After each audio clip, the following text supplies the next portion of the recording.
Cuán firme cimiento se ha dado a la fe. A través de la Biblia, un análisis de la Biblia libro por libro que le ayudará a crecer espiritualmente. Estos estudios fueron diseñados por el Dr. J. Vernon McGee. Acompáñenos en este fascinante recorrido a través de la Biblia. La palabra de Dios. Cuando tragedias inexplicables entran en nuestras vidas, a menudo lo primero que hacemos es buscar una causa. Algunas personas culpan a Dios, otros se culpan entre sí y algunos incluso se culpan a sí mismos. Pero, ¿quién es realmente responsable?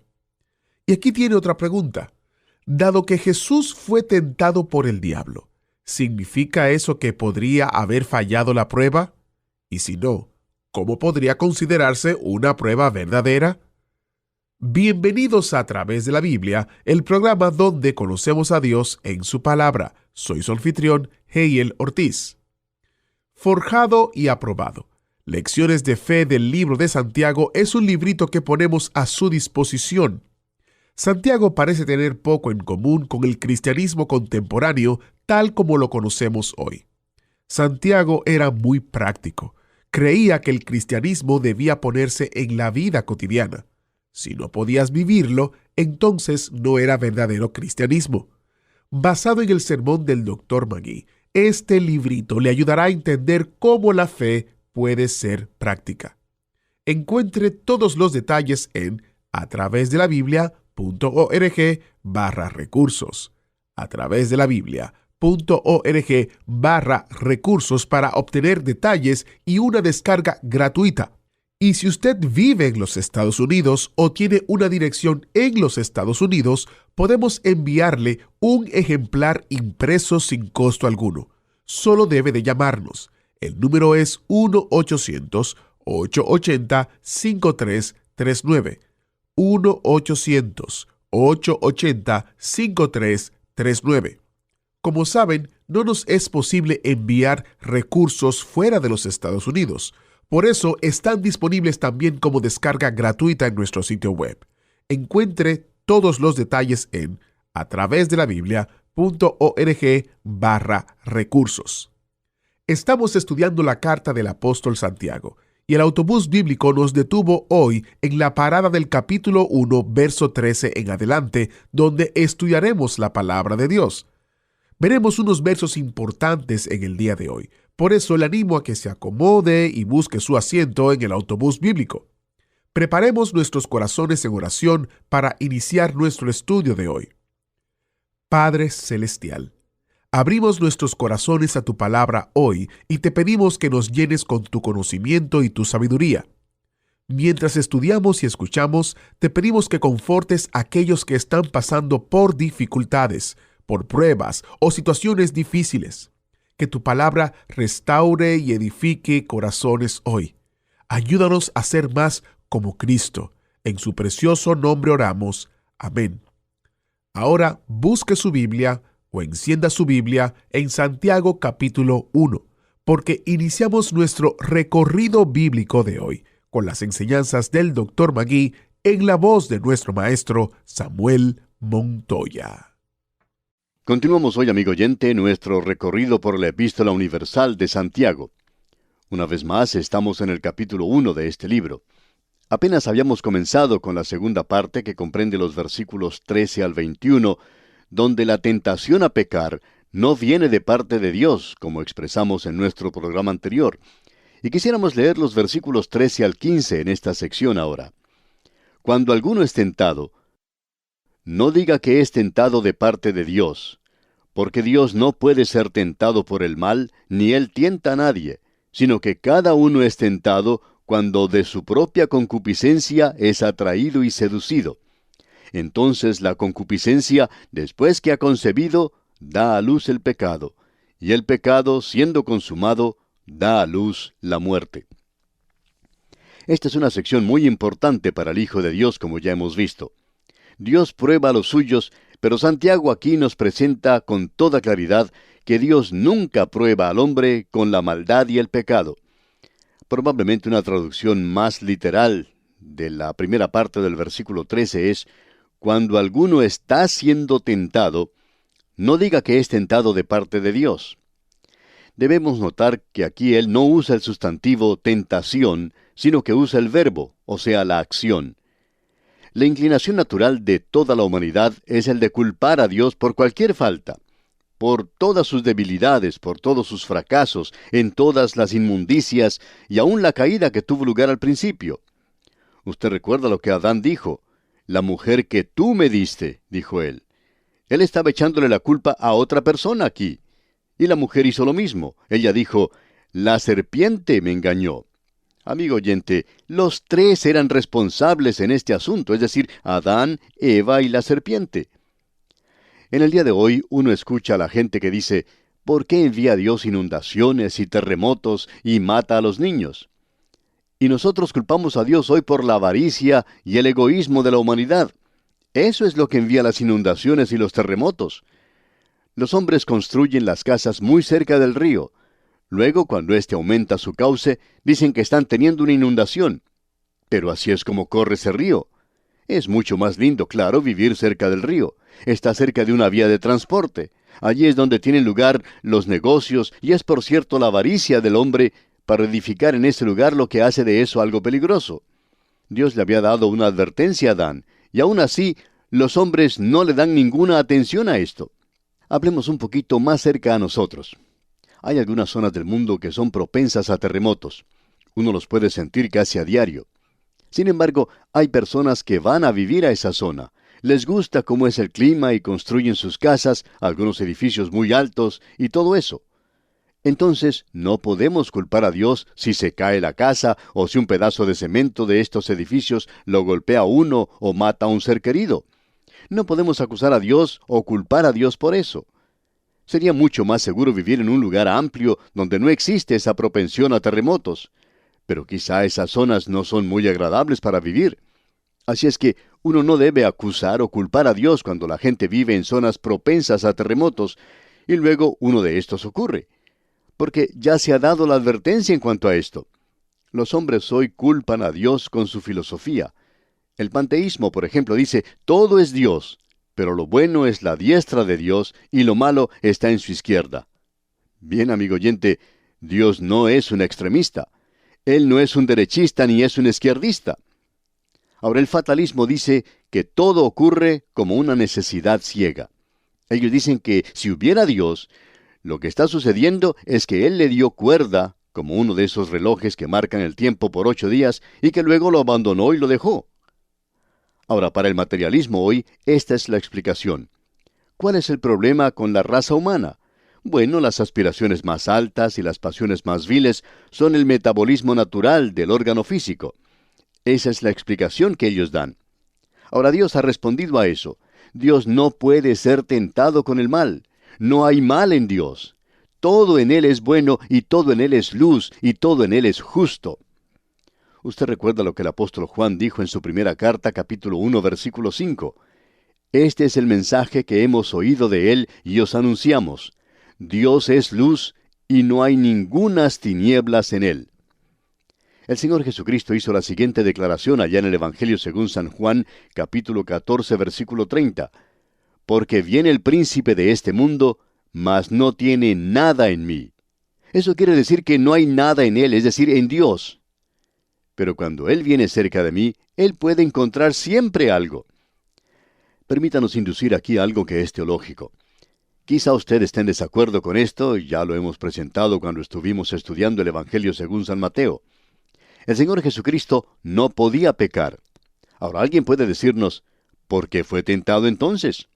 Bueno, Él dijo en el Evangelio según San Mateo, capítulo 4, versículo 7, Jesús le dijo: escrito está además, no tentarás al Señor tu Dios. Dios quiere salvarle del pecado, amigo oyente. La tentación a pecar no viene de parte de Dios. Él quiere librar a los hombres. Él nunca usa el pecado como una prueba. Él permite eso, como vamos a ver, pero Él no lo utiliza para nada. El Señor Jesucristo no tenía ningún pecado en Él. El príncipe de este mundo no encuentra nada en Él. Entonces nos hacemos la pregunta, ¿por qué fue él tentado? Bueno, vamos a expresar lo que pensamos nosotros de por qué de esa tentación del Señor Jesucristo. Él fue tentado para probar que no había nada en él. Después de haber vivido aquí por 33 años, Satanás se acerca a él con esta tentación. La tentación que apela a la personalidad total del hombre, al lado físico, al lado mental y también al lado espiritual. El Señor Jesucristo no podía fracasar, y la prueba o tentación fue dada para demostrar que Él no podía caer, porque si Él pudiera caer, en cualquier momento su salvación y la mía, amigo oyente, podría estar en duda. Porque en el momento en que Él sucumbiera, entonces nosotros no tendríamos un Salvador. Y esto era para probar que Él no podía hacer eso. Permítanos ejemplificar esto con una ilustración un poco casera. Hace algunos años, el ferrocarril que pasaba por cierta localidad campesina tenía que cruzar un río sobre un puente de madera. Este río durante la época del verano era algo insignificante, pero cuando comenzaba la temporada de lluvia, hasta un barco de guerra podía navegar en él. Ahora, en cierta ocasión, este río creció tanto que se llevó el puente del ferrocarril. Los ingenieros se hicieron presentes y construyeron otro puente. Esta vez lo hicieron de acero. Cuando su construcción finalizó, los ingenieros llevaron a ese puente 2 locomotoras del ferrocarril, las colocaron en medio del puente y allí detuvieron su marcha. La gente de la zona se preguntaba por qué hacían eso los ingenieros. ¿Querían ellos acaso ver que el puente se cayera? Un joven que estaba por allí observando esto se atrevió a preguntar a uno de los ingenieros, ¿qué están haciendo? Y el ingeniero dijo, bueno, nosotros construimos este puente y lo estamos probando. El joven le dijo, ¿por qué? ¿Cree usted que se va a caer? El ingeniero miró al joven fijamente y le dijo, por supuesto que no se va a caer. El joven le dijo, entonces, ¿por qué ponen esas locomotoras allí? El ingeniero respondió, estamos probando que no se va a caer. Ahora, el Señor Jesucristo, amigo oyente, fue tentado para probar que usted y yo tenemos un Salvador que no puede pecar, un Dios que no puede ser tentado con el pecado. Y Dios, amigo oyente, no le tentará a usted con el pecado. Ahora, Dios permite el pecado. Tomemos, por ejemplo, a David. En el segundo libro de Samuel, capítulo 24, versículo 1, leemos, volvió a encenderse la ira de Jehová contra Israel, e incitó a David contra ellos a que dijese, ve, haz un censo de Israel y de Judá. Hablando francamente, eso era algo pecaminoso. Ahora alguien quizá diga, Dios los tentó a ellos con algo malo. Amigo oyente, es necesario entrar bien en la Biblia para tener toda la historia completa. Y en el primer libro de Samuel, uno tiene el punto de vista del hombre. Parecería como si Dios estuviera enojado contra Israel y que Él hubiera obligado a David a hacer esto. Pero no es así, amigo oyente. Se nos dice en el primer libro de Crónicas, y aquí tenemos el punto de vista de Dios, en el capítulo 21, versículo 1 leemos, pero Satanás se levantó contra Israel e incitó a David a que hiciese censo de Israel.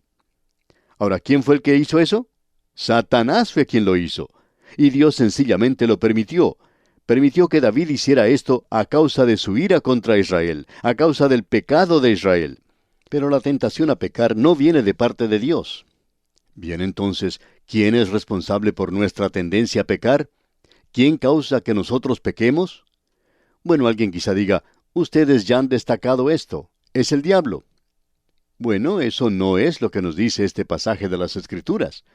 Observemos una vez más lo que dice este versículo 14 del primer capítulo de la Epístola de Santiago. Dice, sino que cada uno es tentado cuando de su propia concupiscencia es atraído y seducido. Aquí estamos hablando en cuanto a los pecados de la carne. ¿Y quién es responsable cuando uno es llevado a hacer algo pecaminoso y de ceder ante la tentación del mal? Dios no es responsable, y el diablo no es responsable tampoco. Es usted, amigo oyente, usted mismo quien es responsable. Cierto hombre se perdió en las montañas hace algún tiempo. Él llegó a un pequeño pueblito, vio a algunos muchachitos jugando en ese lugar. Él se acercó a ellos y les preguntó, ¿dónde estoy? Él había perdido su camino. No había ninguna señal en el camino o algo que indicara dónde estaba. Uno de los muchachitos le miró sorprendido por un momento Y finalmente le señaló con uno de los dedos y le dice, «Usted está aquí». Amigo oyente, Dios dice que cuando usted hace esta pregunta, ¿quién me tentó a hacer esto? Dios dice, usted está allí, es su propia piel, allí es donde está el problema. Cada uno, dice aquí, cada uno. Y esta es una declaración de la individualidad de cada personalidad de la raza humana. Cada uno. De la misma manera en que cada uno de nosotros tenemos huellas digitales diferentes, cada uno de nosotros tiene una naturaleza moral diferente.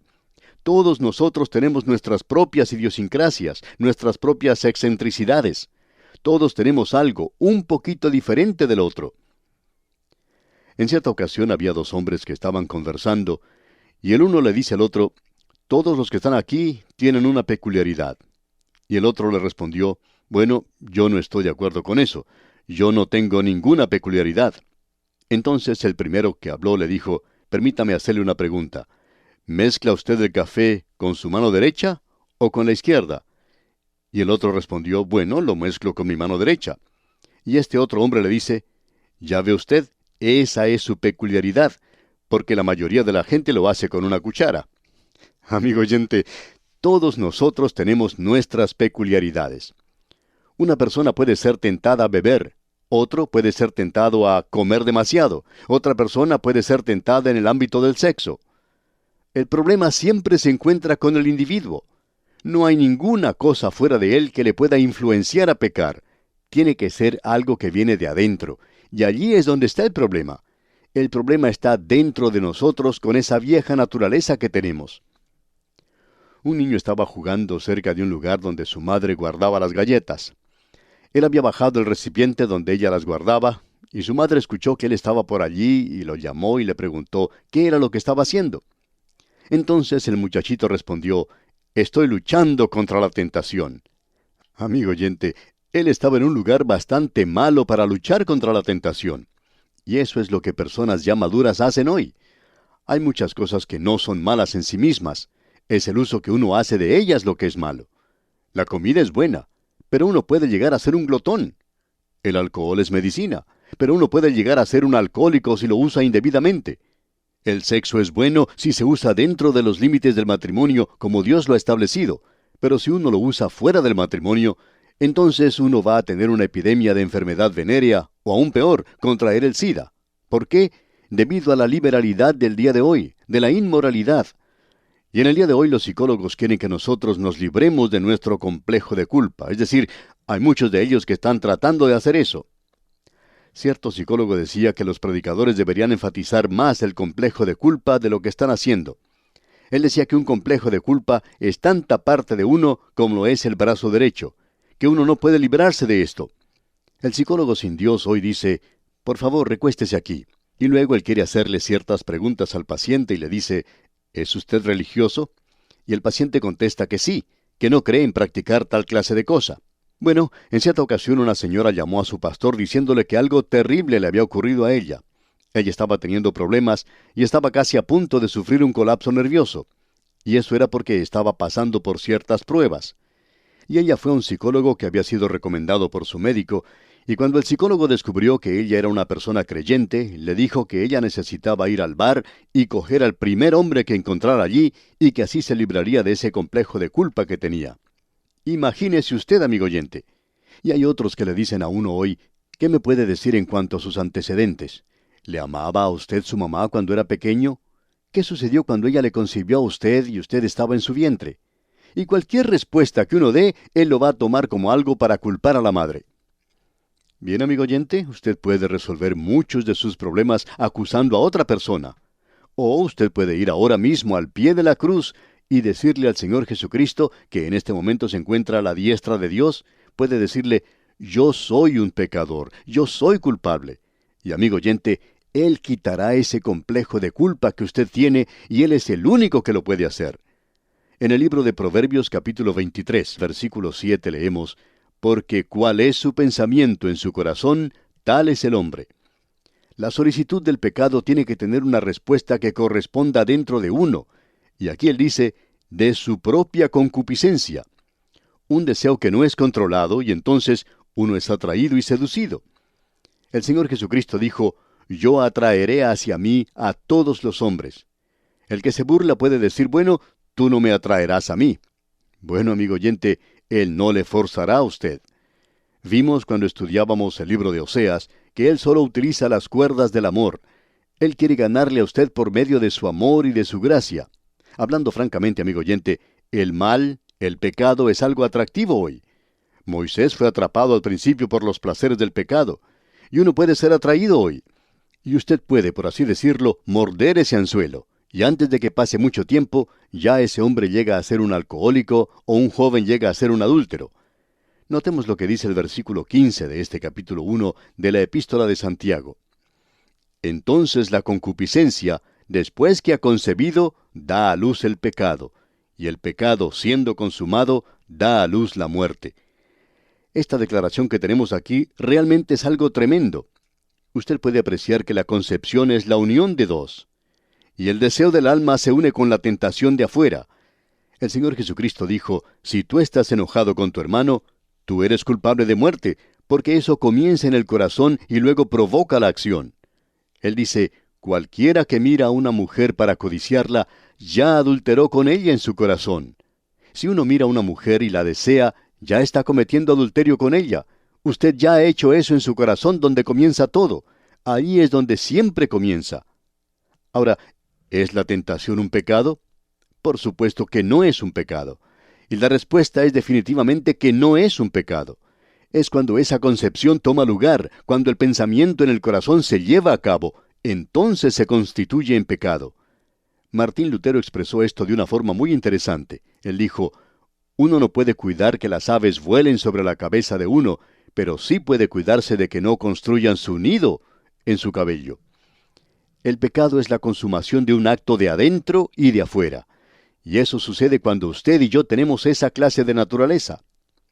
Ahora este versículo concluye diciendo, da a luz la muerte.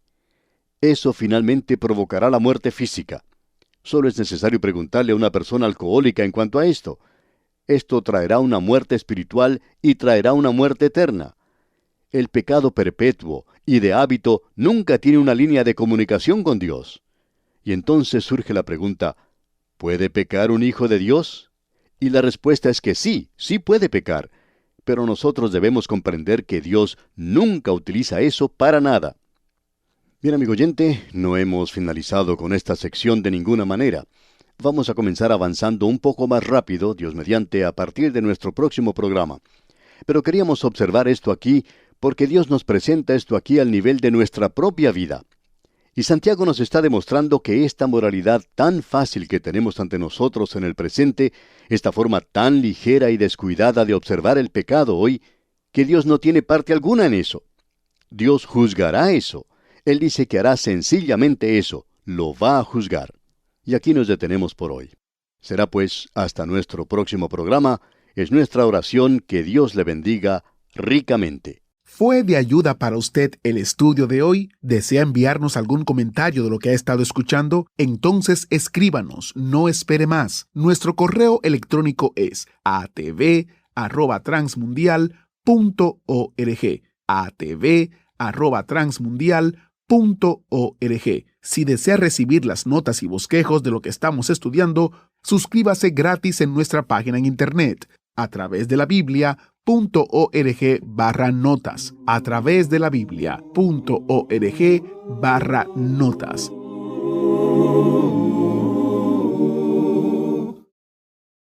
Doy las gracias por estar en sintonía con el programa A través de la Biblia.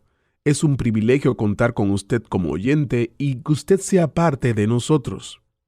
A través de la Biblia es una producción de Radio Transmundial. Por más de 20 años, Radio Transmundial ha publicado Alimento para el Alma, un libro devocional que ha bendecido a audiencias a través del mundo de habla hispana. Este es un devocional para todo el año. Y como estamos comenzando el año, básicamente en el segundo mes, entendemos que es importante que usted tenga un tiempo con el Señor que sea fructífero. Por eso, llámenos y solicite su copia de Alimento para el Alma. Debe de llamarnos al número 1-800-880-5339. 1-800-880-5339. 5339 y con mucho gusto le enviaremos una copia de Alimento para el Alma, lecturas de inspiración para todo el año.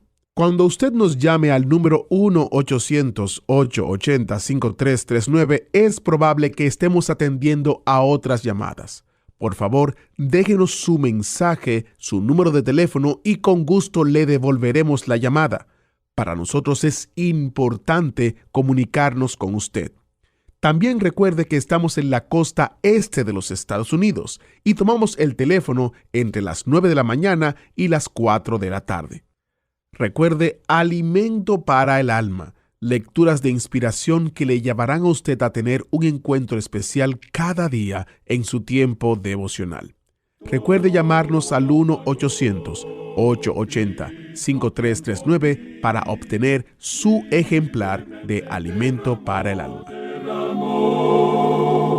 Su sangre carmesí.